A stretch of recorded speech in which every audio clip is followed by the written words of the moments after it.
And the surge of COVID-19 infections has placed more strain on frontline workers. Emergency medical staff members in the Free State say they're stretched to the limit. Ready to face an invisible but deadly enemy, paramedics are often the first healthcare workers to arrive at emergency scenes.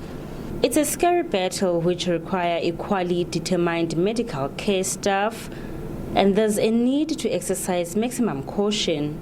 I try to calm myself and then orientate myself about this. I even went to training about this COVID-19, but I realized that if you put it in your mind, psychological effect will lead you to get ill easily. The role of paramedics is indispensable, from deadly road crashes to other medical emergencies. Workload during this season of the year is becoming very, very much, because now what is happening, people get more excited. We don't know, is it they came to their people here at home or what? It will be accidents, it will be assaults. Over 61,000 COVID-19 cases have been recorded in the Free State, with more than 2,000 fatalities. The pandemic has repurposed healthcare services. The province has trained more than 1,900 paramedics and forensic pathologists. We trained the paramedics how to take care of the COVID-19 patients, and we also train them how to take care of themselves so that they do not get infected while they help the patient. And they also make sure that as they go into the family, they also counsel the family as they take the sick person. Everybody was panicking. They didn't know how to handle it, and even some of them thought of resigning from the department to say, no, for the sake of our families, and so I rather resign because I don't know how this thing gonna impact my families and those who are close to me. It has been a scary battle against the coronavirus. More than 3,700 healthcare workers in the Free State have been infected. So far, 44 of them have succumbed to the killer virus. Aphumelele Mdlalane, SABC News, Bloemfontein. Well, thanks, Aphumelele. Let's chat a bit more about this now with Free State Emergency Services Communications Manager, Sipho Towa. And Mr. Towa, a very good evening to you. Thanks indeed for your time. Paint a picture for us of what the situation is like in the province. Thank you very much, Griselda. Good evening and to the listeners. Griselda, you will find that because we're now in the second wave, we are a bit more prepared and a bit more psychologically and mentally in a state of mind that we can deal with what we faced when the COVID-19 was launched earlier this year. We managed to get psychological support for our paramedics because that's one of the things that has hit them hard, as you've listened through the interviews as well. We had people threatening to resign, we had people threatening to leave.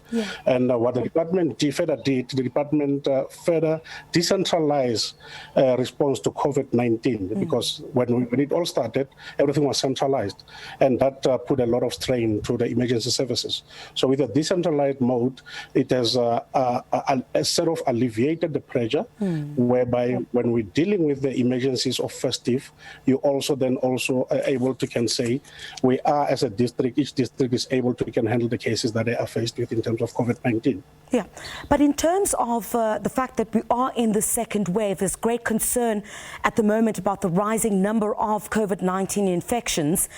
What is the status of what you're seeing with the hospitals in the province? You, of course, would know how much more people you're having to admit, at these particular hospitals due to infections. The most important thing, it comes from communication as well. As a department, we're constantly communicating through WhatsApp groups. We're constantly monitoring the status of beds availability. And that is also one of the successes that we can say as the Free State we're looking at. If we weren't communicating and we're treating it as business as usual, saying we know that the hospitals are not busy, it's time of emergencies, then we'll find ourselves wandering with patients. But we are able to communicate as we are dispatched, and as we get to scene, we also a constant communication. And then one can appropriately say, you'll take the patient to an appropriate institution where you'll find that there's also appropriate help or care that is waiting for the patient. Some provinces, Mr. Towa, are seeing hospitals stretched to the limit. Are we seeing that in the Free State as well? I know there's a constant communication that you speak about, but there is the concern of rising COVID-19 infections. And obviously, at some point, you'd find hospitals themselves really stretched for space to accommodate those who have fallen ill. That's true. But when you look at what the Free State did in terms of our field hospitals as well, we managed to get to each and every of the field hospital beds oxygen, high pressure oxygen, which is one of the successes that we have.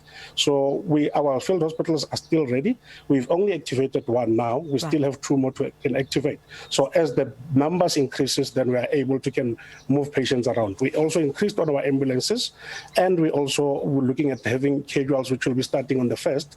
Of January, and the schedules will also be assisting us in terms of transporting patients throughout. Yes. Where we need them to be admitted. Yes. Also, some of the doctors that we've also spoken to indicate that you have some patients who would wait quite a long time after they realize that they have COVID-19 symptoms before going to a hospital to get some care. Are you also experiencing that kind of challenge within your province where people are coming to hospitals too late? Yes, we do get those isolated cases here and there. And it's solely because when information comes through, it's information that needs to be verified. It's information that needs to be consistent as well. Because what we do is we are ready for dealing with suspected cases and both confirmed cases. So how we act to a suspected case is different to a confirmed case. So that also causes a bit of a delay. But at the end of the day, we are sure that the resource that we send is an appropriate resource. And in terms of emergency services personnel, I think one of the challenges that the world, I think, is grappling with is as the frontline workers attempt to do their best now in South Africa during a second wave of this outbreak. You have healthcare workers as well who are also infected with the coronavirus. What is the sense in the province at the moment from where you're sitting in terms of how you're managing to deal with that, given that some of these facilities are also quite stretched at the moment, your personnel in particular? Yes, in terms of personnel, our head of health, Dr. David Montau, and our MEC, Memon Sengtsiu, they made sure that we have dedicated areas for health staff where they'll be quarantined and isolated, and they'll get the specialized care and make sure that they get appropriate care. And they further also then make sure that there's psychological support for our personnel. And that has yielded good results when you look at a turnaround as well. So in terms of mental and support, and also supporting them, make sure that where they are able to get the best care that is out there. That has been taken care of as a department. Furthermore, the department also makes sure that in terms of the health and safety committees throughout the institutions, we continue with that, and they are being monitored from corporate office, where corporate office gives an oversight to make sure that in terms of all the prescriptions that have been there by the Department of Labor, they are being adhered to as a department. Yeah. Are you able to give us an idea of the situation that you're dealing with in terms of emergency services personnel? How many have either tested positive for COVID or have since recovered since then? We have actually, unfortunately, lost just about 44 of them in the province, and with that number, that's when we had to review how we deal with those that have been infected. But I need to mention that in terms of how it's happening lately, there's good care and ensuring that health and safety committees are active and they are proactive. We are not dealing with eventualities of having to look at reacting after people have been affected. And from what you're picking up as emergency services, what seem to be the major challenges? I think in particular in your area, there's been widespread condemnation of individuals or communities that are not taking the coronavirus outbreak of this pandemic seriously. What have you picked up as emergency services as you go around these communities? What we've picked up is people are not adhering to the non-pharmaceutical prescripts. When you look at the days of SASA when there's payouts for the 350 rand stipends, you'll find that they are not adhering to social distancing. They are not wearing masks. They are not sanitizing. So we're going out as a department there, giving an awareness. When you look at traveling as well, we've been at a number of roadblocks with the SABC law enforcement, and you'll find people are traveling there without masks. They are not adhering to sanitizing as well. Just last weekend, when the police minister was here, we ended up as a department issuing about 240 surgical masks. People are just traveling without them on the road. So people are not taking this as serious as they should be. And furthermore, it's the social gatherings that are still going out there, where people are not adhering to what the president has actually asked for. So the unfortunate part is, as a Free State, we are right in the middle of the country, where I think we've got 5 national roads that are passing through the province.